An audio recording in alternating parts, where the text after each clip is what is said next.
You understand what I'm saying? And I think that we joke around a lot with that in our community, like, oh, she's crazy, she's this, she's that, and people don't understand that in the Black and Hispanic community, we kind of frown upon mental health.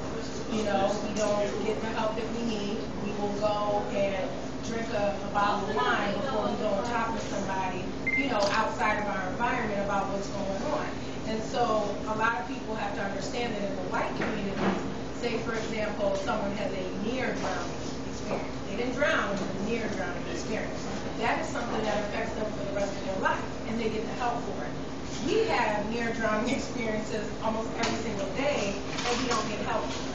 So the book focuses on, you know, neurological, DSM-4 relations into a ghetto environment. You know, it depends on how you were brought up. I also feel the whole daddy's little girl imagery, where a lot of people feel that just because a woman is raised by her father, that she is the princess of the universe, and a lot of us were raised by our fathers that taught us to gut deer, gut bass, you know, taught us to shoot rifles, as opposed to being one of those girls that felt that she was a princess.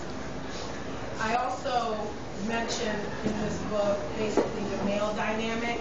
So although there's a lot of things going on, the book starts with my father and it ends with my son.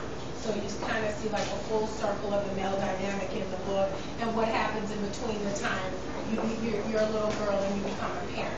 Things change. I have a chapter in the book called The Host Role.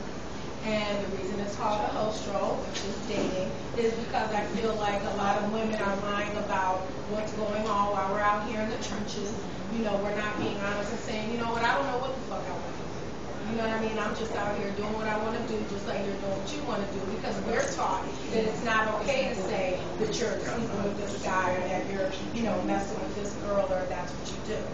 I have another chapter called Athletes and Assholes. And the reason that that chapter is important is because they're not synonymous. They're not synonymous. I think that people think that athletes are these like Greek gods, and actually they're, you know, easier to deal with than the average guy, because the average guy is doing average shit with average women, and the average guy has the ability to go above average for a female or below average undetected. See, an athlete can't do that. They have to have a standard. And so we're going to sit up here and hate athletes. We also have to hate the average guy, too, because he's the one infecting us with AIDS. He's not mandated every year to go get an AIDS test. He's not mandated every year to get an STD test or drug test. We know where to find you if we have some child support issues. You understand what I'm saying? And the average guy, it's not that way. And they actually did just do an article in Uptown Magazine about the fact that the AIDS rate is so rampant in the black, you know, female, you know, agenda because of the fact that we have self-esteem issues and we feel like we have to share these men, and because they're failing to commit. I know we've all heard the statistic about the 70% of African-American females are single past the age of whatever, but nobody talks about the percentage of men that are over 40 years old, not even black. 30% of men over the age of 40 don't get married, you know, or I'm sorry, they do get married. So if you take that 30% and break it down into a black male perspective, you know, they're not getting married over a certain